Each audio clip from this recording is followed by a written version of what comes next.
You know what day it is. It is the day of doom. We talking about One World Under Doom, number 2, ready to tear your whole mouth out. Yo, what we waiting on? Roll that intro, cuss. Yeah.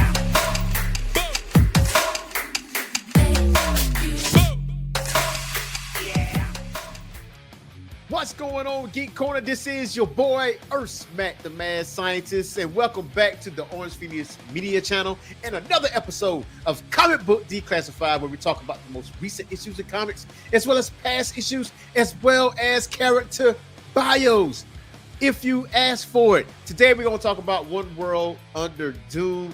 And listen, this is a once-a-month deal, and Dr. Doom is still handing out L's, but this one particular L is of epic proportions. It hits you right in the jugular. So let's get into it. Just like One World Under Doom number 1, we got to kick you back to the press office of Latveria. For immediate release overnight, Dr. Doom has blessed the world by allowing all nations to be provinces of a new united Latveria. Existing leaders will be left in place, but must now follow the wisdom of Doom. Yet, regrettably, suspecting that these world leaders had been compromised, Earth's heroes came to Latveria to confront Doom, only to find themselves outmaneuvered.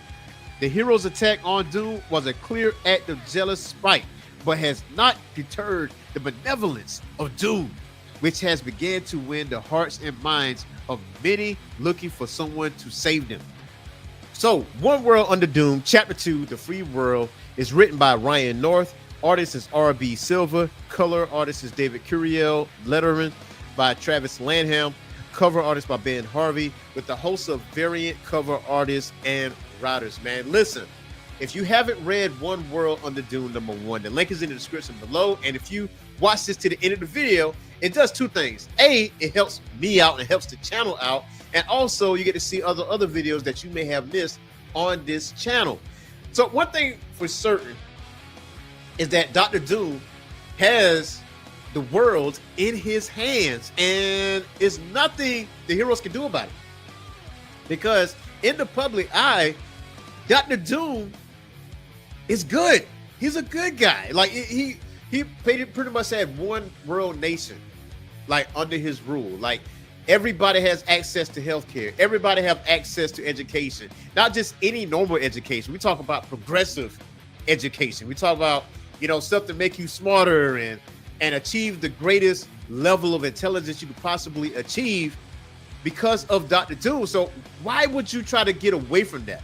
Because anybody in the public eye that is like the Avengers or the Fantastic Four that try to attack Doom, they look like the enemy. This is chess, not checkers, when it comes to Dr. Doom. But also, I believe he hit a checkmate when it comes to the Fantastic Four. So in this, the Fantastic Four is basically thinking about, like, what do we need to do to stop Doom? Like, Doom is up to something. It's like, it just can't be all sunshine and rainbows.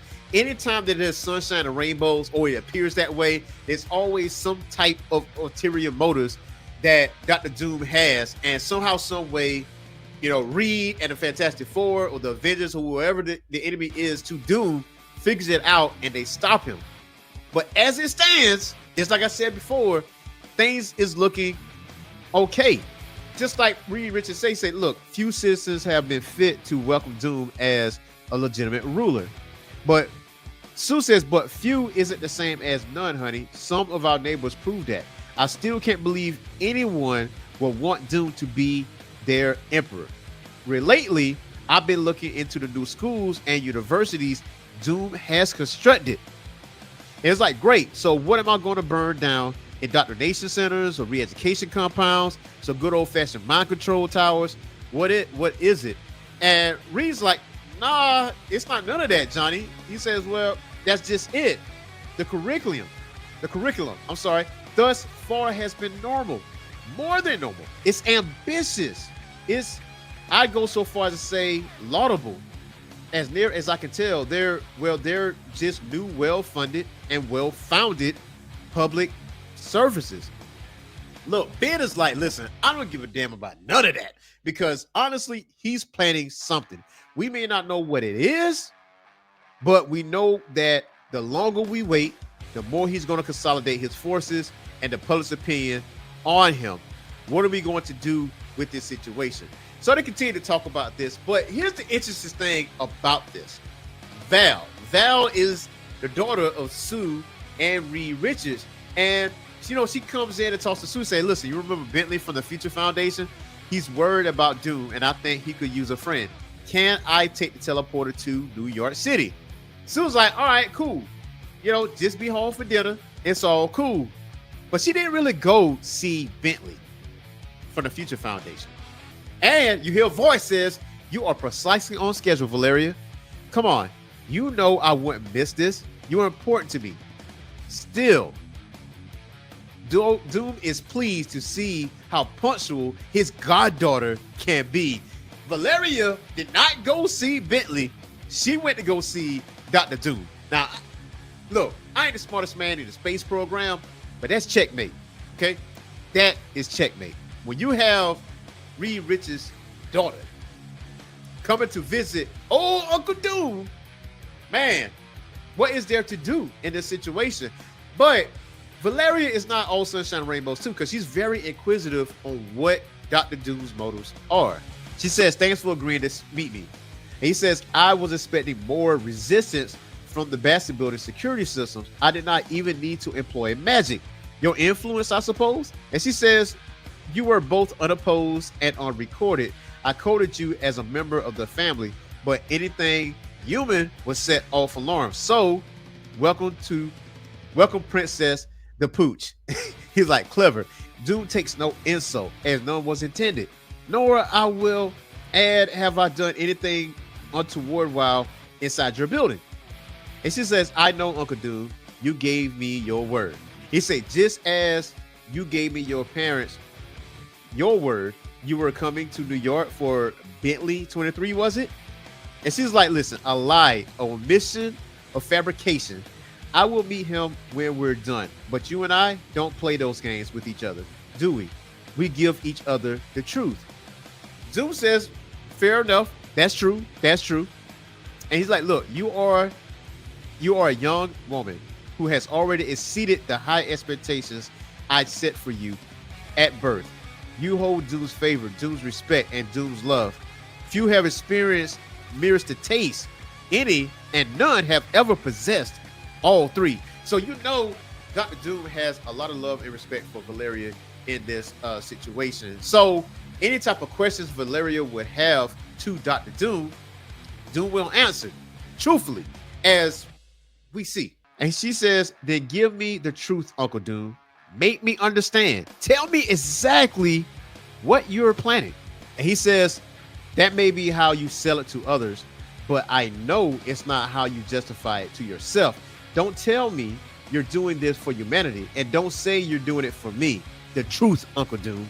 And she says, the truth, Valeria Richards, is simple. It has always been simple. I seek glory. Now, he says there is no greater motivation, no greater proof that my efforts are sincere in uniting the world. I've already done what others have long said was impossible. But these changes you've made, you've done it without consideration for freedom, for consent, for the governed imposing your rule. People is just fat. He's like, no, it's not fascism. Builds its foundation upon a lie, Valeria. My rule is founded upon the truth that Doom is the best of us and only one qualified to achieve this great unification. And Valeria's like, listen, I'm sorry, but I can't follow you there. A claim like that, you need proof. It's like, which is why I am working very quickly to prove it to the world, to earn its consent, including from you, Valeria. Doom hopes he will convince you. I don't know whether or not to say that I hope so to Uncle Doom. Then say nothing and let my actions draw you toward your own conclusions. Listen, Valeria just had a honest conversation with old Uncle Doom, and Doom was like, listen, if nothing I can tell you that's going to persuade you of thinking that I have no ulterior motives. I told you the only thing I seek is glory. You know what I'm saying? The one thing I have is hubris. But the only way I can prove it to you is I can show you better than I can tell you. and hopefully you will come around and believe 100% of me. So the next day we get to the Doom's broadcast, and as also says, though everyone here is an ally, you know where there are some initial unpleasantness in the transition to the new order, but things are changing. Your lives are getting better each and every day. As you know, with the Fantastic Four, just like in the beginning of the comic, they had plans to go attack Doom. They had plans to go bust up the joint, to attack his ego, because they know that they can always beat him physically, but the worst defeat you can always give Doom is his ego. So they go attack the building, and he says, Richards, you and your ridiculous family have always been so eager to attack me, but one wonders if you would be so eager to fight innocents instead. He says, know this, Fantastic Four, these are civilians, ordinary people who happen to believe in what I'm doing. They don't live in a fancy tower as you do. They don't have a second home as you do. These are merely the great coordinated mass of men and women you've sworn to protect. Will you attack them, Richards, here in the United Nations? Or perhaps you will try to crush their weapons in your force fields, eh, Susan? Just as you did the security outside. Before you do this, though, their weapons are ready to explode if tampered with, or if removed from their hands unwillingly, you will kill them all. Now, you thinking to yourself, okay, this is it right here. This is it. But Doom quickly tells them, oh, I told them the truth. I told them if these weapons explode, it will annihilate you. And they still willingly took those said weapons. So you remember earlier when I said it was a checkmate where he's talking to Valeria, he has a relationship with Valeria Richards. Here's another. Now, obviously there's not two checkmates in chess, but in this particular situation, there's two checkmates. And here's what it is.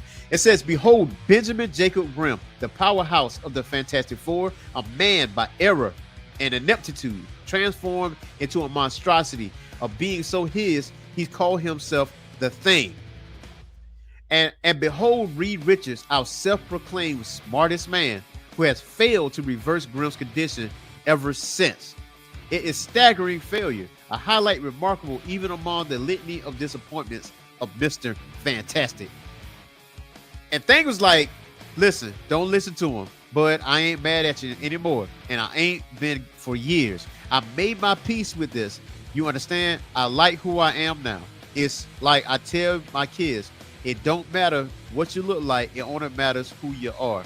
Listen, here's the thing. It is true. You are Mr. Fantastic. You are the smartest man in Marvel. So tell me how you didn't create a device that can willingly turn Thing into the Thing and make him human. So he has access to his abilities, but at the same time, walk around as a human being whenever he wants to, without any side effects. But we haven't reached that point. And I think that's why some people are like, you know what? Like, bump Mr. Fantastic, because he could have done this for Ben. He does it for everybody else, but you can't do this for Ben. Like, with no side effects at all. Dr. Doom has a point. So he says, but Doom wants what's best for everyone, even for his most hated enemies. These four accuse me of weakness, of anger, of greed, and yet, in his strength, in his greatness, in his generosity, Doom now grants what Richards could never do, which is turn Ben Grimm back human. And thus Doom cures the unfortunate Benjamin Grimm of his condition forever. So now he does this on national television. So not only did he does this twice on TV, he also got Valeria in his back pocket, not in a non-manipulating manner. He doesn't have her as a Doom bot. He doesn't torture her. He just have an honest conversation with her. Now you go back to the Avengers. The Avengers are actually talking about, listen, like, how can we defeat Doom at this point? Like, Doom is up to something, but they have no physical proof of Doom doing anything wrong. So far, Doom is doing right by the people. It may not be to your liking because, hey, it's Dr. Doom. But so far, if I was living on this one world under Doom, I wouldn't really be mad at it. Like, things is cool. Things is peachy. School is cool. Like, Medicaid is, medical care is free. I mean, it's not really complained about. You know what I'm saying? The economy is good. There's no more wars. Like no more unwanted death. Like it's crazy. So, but again, over the history of the Avengers, the Fantastic Four, fighting Dr. Doom, they got to figure something out. So Captain Marvel says, as such, it transcends many of their old differences, which means Avengers that we now find ourselves with an unconventional group of allies. And what she means by the Masters of Evil. Yo, that is it for us. One World Under Doom. What will happen with the Avengers and the Masters of Evil, of all people, team up to take on Dr. Doom? Listen, I hope you guys enjoyed this video. Do not forget to hit that like and subscribe button and that notification bell. And there will be more comic book content on the Orange Phoenix Media channel. So until next time, y'all, peace.